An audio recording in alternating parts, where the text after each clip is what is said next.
jok. Anu kampung Jawa dah. Mati cerita ya. Wah, deket tak menung meong sih. Muter menung. Begang. Ada kelepas. Otak kendaraan menung hantar awak. Tidak mungkin mati meong. Kaya. Dah. Udah dipegang. Sandiknya rebung jok. Dimanjanya rebung. Konara tahun meniman naik doang. Pokoknya yang pautan ya adiknya. Telap. Bus nggak balik di sini mana?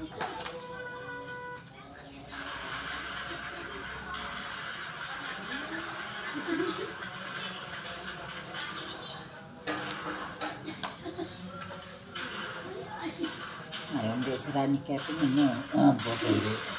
Lalu Amerika, dia ketemu dah.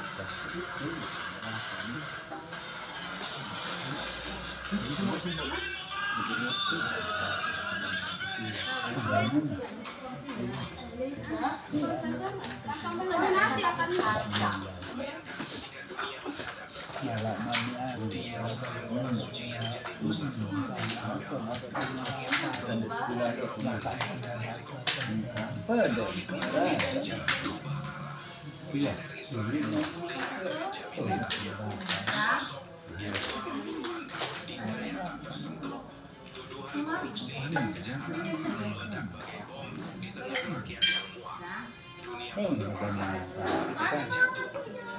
Makanya naik, lagi mau ketemu ruang jalan. Apa?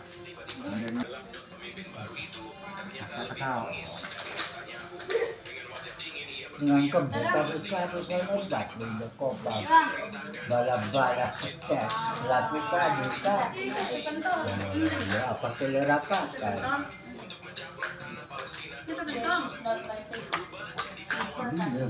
Iya. Itu juga ini yang menggunakan yang justru rasa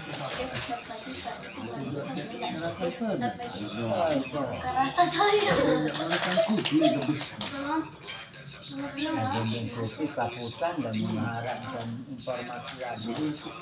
Ada Nadia,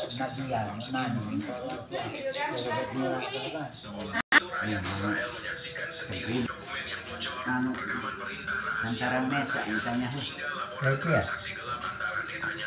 Dengan sejumlah pengusaha rakyat di Tel Aviv dan Yerusalem tumbah ruah KE jalan. Ada yang bersorak berteriak kegirangan karena santiran akhirnya jatuh. Namun ada pula yang menangis ketakutan sebab mereka tahu kudeta tidak pernah membawa ketenangan. Suasana mencekam itu terus bergulir. Helikopter militer berputar-putar di langit, tank-tank berjajar di perbatasan, dan semua akses keluar masuk negeri dikunci rapat. Dunia seakan menahan napas. Apakah ini awal dari kejatuhan Israel ataukah sekadar babak baru dari permainan kekuasaan yang lebih kelam? Keesokan paginya, drama politik itu berubah menjadi kejutan paling aneh sepanjang sejarah Israel. Di sebuah konferensi pers mendadak yang dijaga ketat oleh puluhan pasukan bersenjata, juru bicara militer mengumumkan Israel memiliki pemimpin baru. Namun bukan sosok jenderal, kawakan, atau politisi senior yang tampil di panggung. Yang melangkah dengan langkah berat dan tatapan menusuk adalah seorang pria dengan darah campuran. Ayahnya keturunan Palestina, ibunya Yahudi Ashkenazi, dan yang lebih mengejutkan, dia seorang Muslim taat. Dunia langsung terbelalak. Bagaimana mungkin Israel, negeri yang selama ini berdiri di atas identitas Zionisme yang kaku, memilih seorang pemimpin berdarah Palestina dan beragama Islam? Nama pria itu sontak jadi trending topik di seluruh platform media sosial. Riwayatnya misterius. Ada yang menyebut dia pernah bekerja sebagai agen intelijen bayangan Mossad. Ada pula yang mengatakan ia adalah boneka yang sengaja dipersiapkan untuk menenangkan dunia internasional. Namun satu hal pasti, penunjukan itu bukan kebetulan. Ada kekuatan besar di balik layar.